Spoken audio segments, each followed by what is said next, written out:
গ্রামে ঘুরতে গিয়ে আমি একটা মেয়েকে দেখে ক্রাশ খাই। তারপর জানতে পেলাম সেই মেয়েটা আমার খালাতো বোন। সেই মেয়েটার সঙ্গে পরিচয় হলাম, বললাম যে তোমার নাম কি। তারপরে সে তার নাম আমাকে বলল। এরপরে আমিও ভালো করে পরিচয় হলাম। তারপরে জানতে পেলাম আমরা দুজন একই ক্লাসে পড়ি, কিন্তু আমি শহরে আর ওই গ্রামে। অনেক ভালো লাগলো। গ্রামে ঘুরতে গিয়েছিলাম প্রায় 7-8 দিনের জন্য।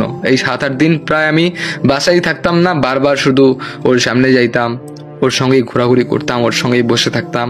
কিন্তু আমার এই চলন ফিরনগুলোতে আমার মা, ওর মা, আমার আব্বু, আমার নানি, ওর ফ্যামিলির কয়েকজন সন্দেহ করা শুরু করলো। এরপরে আমার মা তো আমার দিকে গরম চোখে তাকিয়ে আছে। আমি বললাম, মা কি হয়েছে? তখন আমার মা বলল, তোর কিন্তু ভাবসাব ভালো লাগতেছে না, এগুলো কিন্তু ভালো না। তারপরে আমার নানি আমাকে বলল, ওই মেয়ের থেকে দূরে দূরে থাকবি। জানি না এদের প্রবলেমটা কি, তবে আমার মনে হয় প্রবলেমটা ছিল একটাই, তখন আমাদের বয়সটা অনেক কম ছিল। যাই হোক, ঘোরাঘুরির পরে প্রিয় মানুষটাকে বললাম, তোমার নাম্বারটা দাও। তারপরে সে তার নাম্বারটা দিল। তারপরে সে আমাকে বলল, আমাকে কিন্তু হুট করে কল দিবে না। আমি বললাম ঠিক আছে। তারপরে শহরে গেলাম। 2-3 দিন আমি কল দিইনি, আর সেও আমাকে কোনো কল দেয়নি বা এসএমএসও করেনি। তারপরে হঠাৎ করে একদিন দেখলাম সে এসএমএস দিছে। বাস, এরপরে ফোনের মধ্যেই কথা বলা শুরু হলো। 2-3 মাস চলে গেল ফোনের মধ্যে। তারপর হঠাৎ করে আমি একদিন ফোনটা রেখে স্কুলে চলে যাই, আর সে ফোন দিয়ে দেয়। আর তখন আমার ফোনটা আমার আম্মু রিসিভ করে।